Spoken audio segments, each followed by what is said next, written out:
किसानों की भविष्य की उम्मीद हेलो श्री जयंत चौधरी साहब,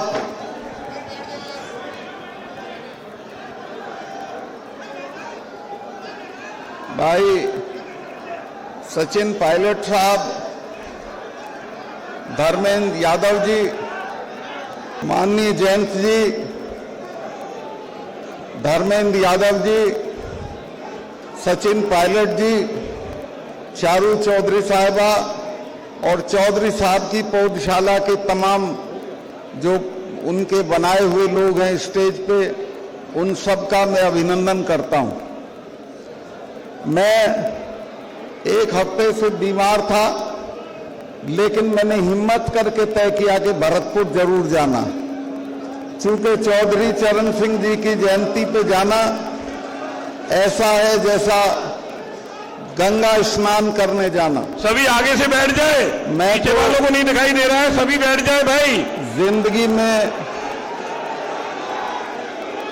जो भी रहा वो चौधरी चरण सिंह जी की वजह से रहा, और मुझे इस बात का फक्र है कि उनके चरणों में बैठ के आगे वाले सभी बैठ जाए। राजनीति करने का अवसर शायद मुझे सबसे ज्यादा मिला जितने लोग यहाँ हैं। वो मामूली इंसान नहीं थे, बल्कि अगर मैं सच कहूं तो मैंने देवता नहीं देखे, लेकिन इंसान के और देवता के बीच की कोई चीज थी तो वो चौधरी चरण सिंह जी थे। उनके जैसा भारतीय राजनीति में कोई हुआ नहीं है। मुझे एक शायर का शेर याद आता है कि कोई लगा ना सका उसके कद का अंदाजा, वो आसमां था मगर सर झुका के चलता था। वो बहुत बड़े आदमी थे, आप तो अंदाज नहीं कर सकते कि कितने बड़े आदमी थे। मैंने एक बार मैं शाम को उनसे मिलने जरूर जाता था, जब पार्टी का जनरल सेक्रेटरी था तो मैं मिलने गया। उन्होंने नीचे बैठे रहते थे कालीन पे, सामने डेस्क रहती थी, उस पर लिखते रहते थे। तो मुझे देखते ही बोले कि भाई सतपाल, ये तुम्हारी माताजी बहुत कंजूस। तो मैं कहा क्या हुआ? कहने लगे मेरा कुर्ता फट गया था और उसको काट के मेरा बनियान बना दिया, और पहने हुए थे उसको। कहाँ तो वो थे और कहाँ वैसे ऐसे प्रधानमंत्री बने हैं कि जो इस कमरे से दूसरे कमरे में जाने के लिए ड्रेस बदल के जाते हैं। तो चौधरी साहब ने निजी आचरण में, राजनीतिक सवालों पे, सब पे एक नए आयाम कायम किए हैं। जब ये किसानों के काले कानून आए और 4 महीने तक किसान दिल्ली में पड़े रहे, किसी ने बात नहीं की, तो मुझे बर्दाश्त नहीं हुआ। और मुझे उस समय चौधरी चरण सिंह जी याद आए। वो कहा करते थे कि बेटा, तुम्हारे वर्गों के सवाल अगर हों तो कुछ भी छोड़ देना, उन पे कभी समझौता मत करना। मैं अपना इस्तीफा जेब में रख के प्रधानमंत्री से मिलने चला गया। ये क्या जानबूझ के बिठाए हुए हैं क्या? और मैंने जाके उनको कहा कि साहब ये इतने दिनों से बैठे हैं, इनका कुछ करिए। तो उन्होंने कहा कि कोई बात नहीं।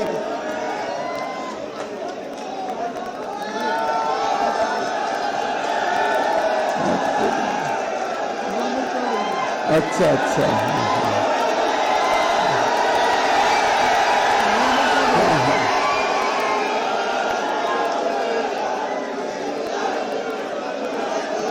प्रधानमंत्री ने कहा कि कोई बात नहीं, चले जाएंगे। मैंने कहा आप इनको जानते नहीं हैं, ये जो सिख भाई हैं, इनके तो गुरु ने अपने 4 बच्चे कटवा दिए थे, समझौता नहीं किया था। और ये जो हमारे वाले हैं, ये तो 6ठे महीने लाल किले पे चढ़े रहते थे। ऐसे नहीं जाएंगे जब तक आप इनकी बात नहीं मानोगे। उस वक्त वो घमंड में थे, तो उस वक्त उनकी समझ में नहीं आया। लेकिन बाद में उन्होंने माफी मांग के वो काले कानून वापस लिए। अब बोलना है,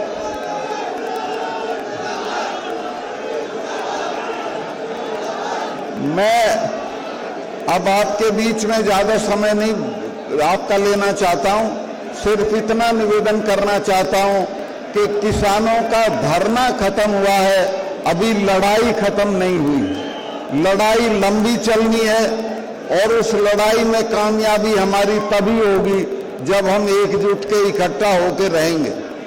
अभी जयंत जी, आपसे सिर्फ इतना कहूंगा कि ये जो जोश और वलवला है, चौधरी चरण सिंह के प्रति सच्ची श्रद्धांजलि जयंत जी का सहयोग करना है। इनकी मदद करिए, इनके कहने पे चलिए और इनकी बात मानिए। मैं इसी के साथ अपनी बात खत्म करता हूं। बहुत बहुत धन्यवाद। बहुत बहुत धन्यवाद मलिक साहब, बहुत बहुत धन्यवाद। चौधरी चरण सिंह। सफलता की ओर न्यूज 80 के बढ़ते कदम, करोड़ों दर्शकों का पसंदीदा न्यूज चैनल न्यूज 80 अब जियो टीवी पर भी।